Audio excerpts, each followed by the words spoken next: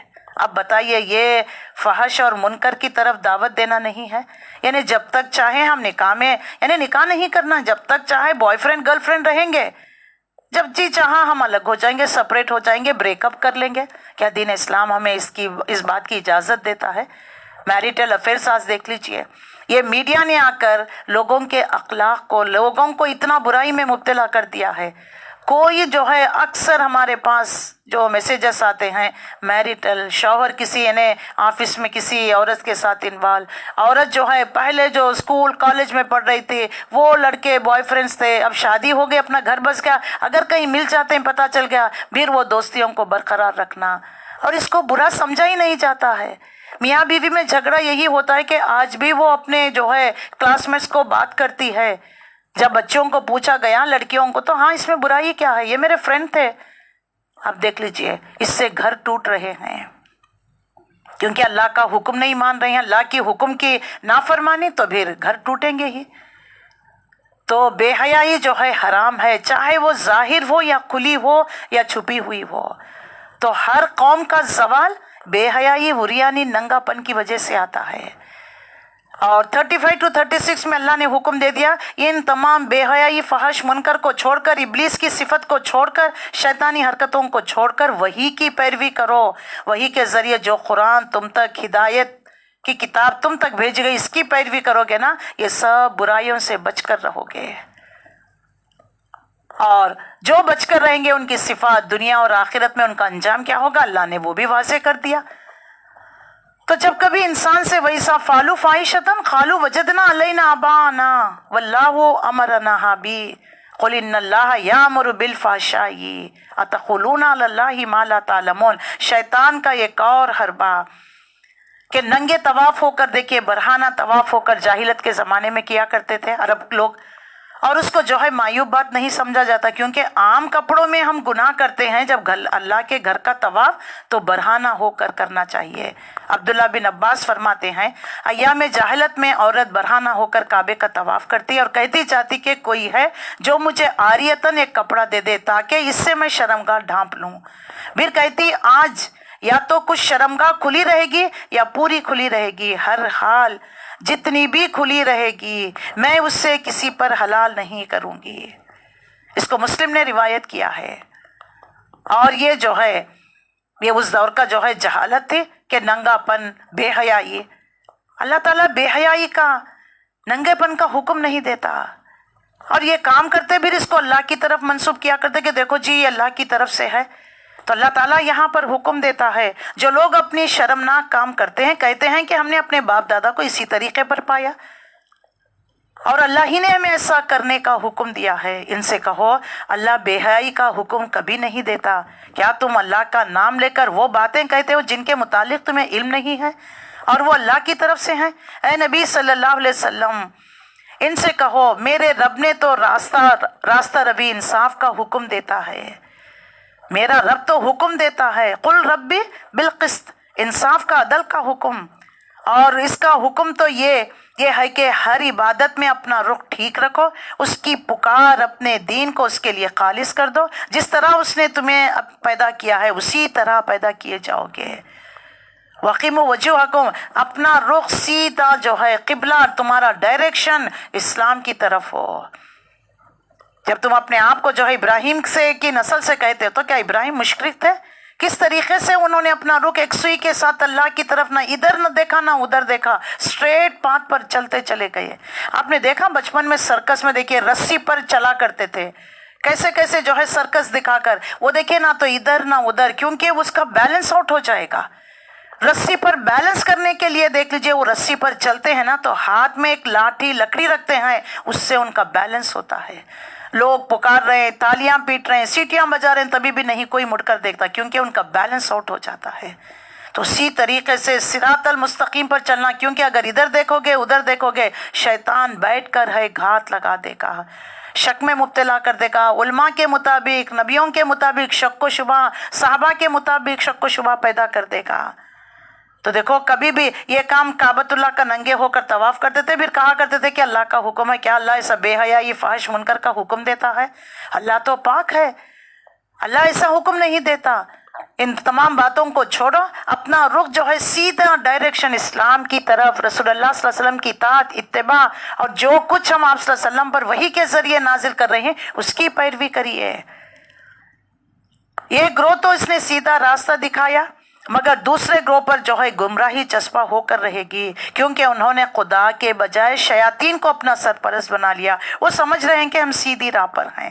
دو groups ہیں، ایک اللہ کی پارٹی حزب اللہ، دوسرا جو ہے شیطان کی پارٹی کے لوگ۔ تو شیطان کی پارٹی کے لوگ کون ہیں؟ یہ فیشن، یہ وریانی، ننگاپن، بدعت، خرافات، فرقہ واریت، جہاں دین کو جو ہے کچھ حصے کو لینا، کچھ کو چھوڑ دینا، دنیا کی محبت، اپنا سٹیٹس، دکھاوا، شو بازی، یہ سب ڈمکا ٹمکا کرنے والے۔ دوسرے کیا ہے؟ اللہ سے ڈرتے ہوئے زندگی گزارنے والے، اللہ کی احکامات کی پیروی کرنے والے۔ تو کون غالب ہوں گے؟ اللہ کے پارٹی والے ہی۔ پھر اللہ تعالیٰ حکم دے رہا ہے 31 میں، یا بنی آدم خذوا زینتکم عند کل مسجد وکلوا واشربوا ولا تسرفوا انہ لا یحب المسرفین۔ ایک آیت میں 3 کام کرنے کا حکم۔ اے بنو آدم، ہر عبادت کے موقع پر اپنی زینت سے آراستہ رکھو۔ نمبر 1، کھاؤ پیو یعنی حلالن طیبہ۔ نمبر 3، حد سے تجاوز نہ کرو، اللہ حد سے بڑھنے والوں کو پسند نہیں کرتا۔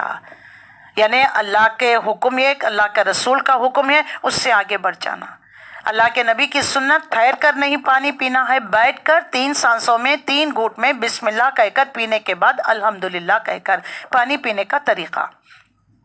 اب کوئی کھڑے ہو کر پی رہا ہے، کوئی لیفٹ ہینڈ سے پی رہا ہے، لیفٹ ہینڈ سے چھری چاقو سے کاٹ رہا ہے، کھا رہا ہے، کہہ رہا ہے کہ فیشن ہے، اگر سیدھے ہاتھ سے کھاؤں گا، انگلیاں صاف کروں گا، کتنی کراہیت ہوگی، بلو ایٹیکیسی ہوگی، لوگ کہیں گے کیا دکیانوسی ہے، مینرز نہیں معلوم، ٹیبل کے کہیں گے۔ دیکھ لیجئے تو کس کو ہم امپورٹنس دے رہے ہیں، کس کی بات کو ہم پیٹ پیچھے ڈال رہے ہیں۔ اسی طرح زندگی کے ہر معاملات میں، ہر معاملات میں بیویوں کے ساتھ 1 سے 2، 2 سے زیادہ کرے ہیں، عدل و انصاف کرو، کہیں ایک کی طرف نہ جھک جاؤ، ایک کو لٹکا کر چھوڑو نہیں، ورنہ قیامت کے دن آدھا دھڑ جھکا ہوا آئے گا۔ شوق میں کر تو لیتے ہیں، مینٹین کر نہیں پاتے، نہ دوسری بیوی کو نہ نفقہ، نہ بچوں کا پرسانل، کچھ نہیں، اس کو ہوا میں چھوڑ دیا، اب ایک ہی کی طرف جھک کر رہ گئے۔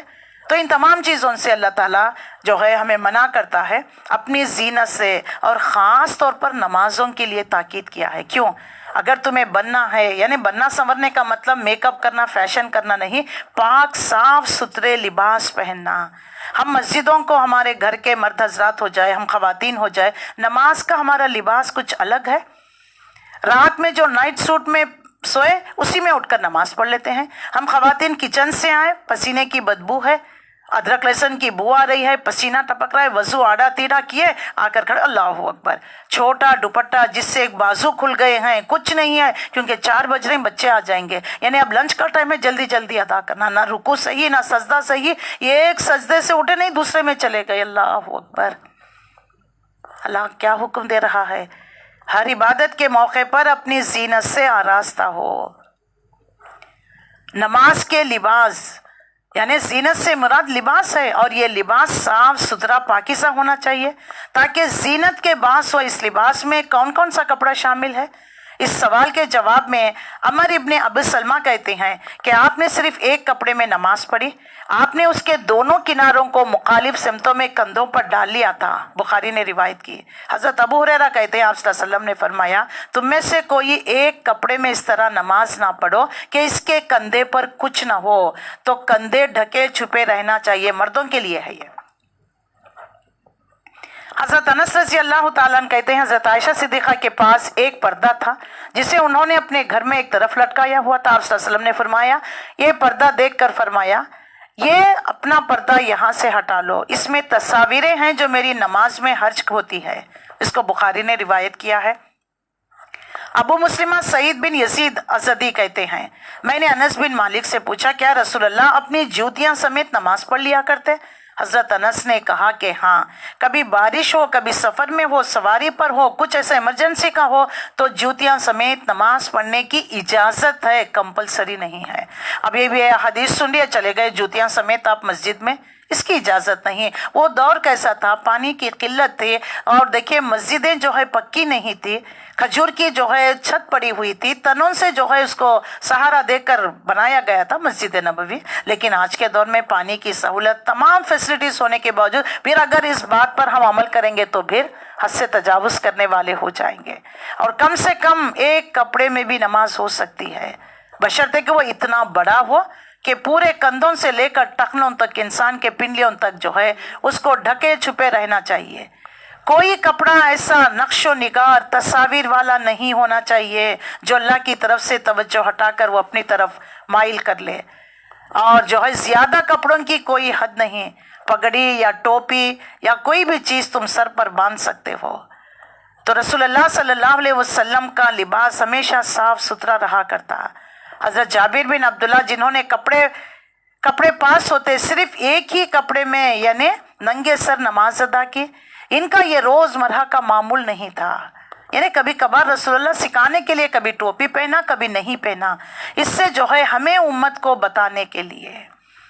اور کھانے پینے میں اسراف، بعض اطباء کہتے ہیں کہ اللہ تعالیٰ نے جو ہے مختصر سے جملے میں واضح کر دیا ہے۔ دیکھیے ہمارا دین صرف جو ہے زندگی گزارنے کا طریقہ ہی نہیں، ڈائٹنگ بھی کراتا ہے۔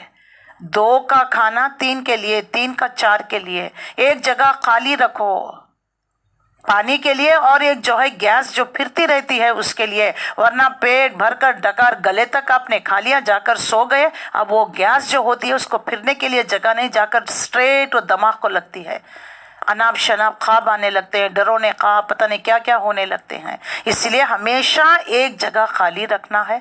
ابھی بھوک لگی رہی ہے، پانی پی کر اٹھ جانا ہے۔ تو یہ جو ہے دین اسلام میں بات بتا دی گئی ہے۔ تو انشاءاللہ العزیز ہم یہاں پر اپنی بات کو روکیں گے، کیونکہ اہم ترین صورت ہے، اور جو ہے ہم الحمدللہ 8ویں پارے تک پہنچ گئے ہیں، تو دھیرے دھیرے اس کو ہم مکمل کریں گے۔ تو کل یہاں سے جو ہے بات کنٹینیو کی جائے گی۔ اللہ سے دعا ہے اللہ تعالیٰ نے جو احکامات اس میں ہمیں دے رکھے ہیں، خاص طور پر لباس کے اعتبار سے ہمیں غور و فکر کرنا چاہیے۔ ہمارے بچوں کا، بچیوں کا لباس کیسا ہے، آج نوجوانوں کا لباس کیسا ہے۔ پہلے تو جو ہے سر دوپٹہ جو ہے سر سینے سے جو ہے اچھی طرح بڑا لیا کرتے تھے، آج سینے پر دوپٹے ہی نہیں، 1 سائیڈڈ ہو گئے ہوئے ہیں، سینہ جو ہے خالی ہے، نظر آ رہا ہے۔ اور جو ہم عبایا پہنتے ہیں، جو بھی اس پہ دوپٹے لیتے ہیں، وہ جو ہے عورت کے سینے، کول، ہاتھ سب کو ڈھانکے رکھنا ہے۔ اب ایسے بیل بوٹے رنگ برنگ کے بھائی دیکھتے جو ہے، اب یہ برقع ہی اتنا خوبصورت ہے، اندر برقعے والی کتنی خوبصورت ہے، شیطان وسوسے ڈالنے لگتا ہے۔ ٹک ٹک آواز کرتی ہوئی جوتیاں پہننے سے منع کر دیا گیا ہے۔ آواز کرنے والی پاسے پہن کر، زیورات پہننے سے، ایسی خوشبو لگا کر باہر نکلنے سے منع کر دیا گیا ہے، کیونکہ اس سے فتنے پیدا ہوتے ہیں۔ اس فتنوں سے ہمیں بچائے رکھنا ہے، کیونکہ شیطان کا حربہ ہے، شیطان جو ہے کوئی موقع جانے نہیں دیتا۔ تو لہٰذا ہمیں چاہیے کہ اللہ کے احکامات، رسول اللہ کی سنت کو اپنا کر ہمیں شیطان کو کوئی موقع نہیں دینا چاہیے۔ اللہ ہماری اس میں مدد فرمائے، ہماری نوجوانوں کی اصلاح کی توفیق عطا فرمائے۔ وما علینا الا البلاغ۔ السلام علیکم ورحمۃ اللہ وبرکاتہ۔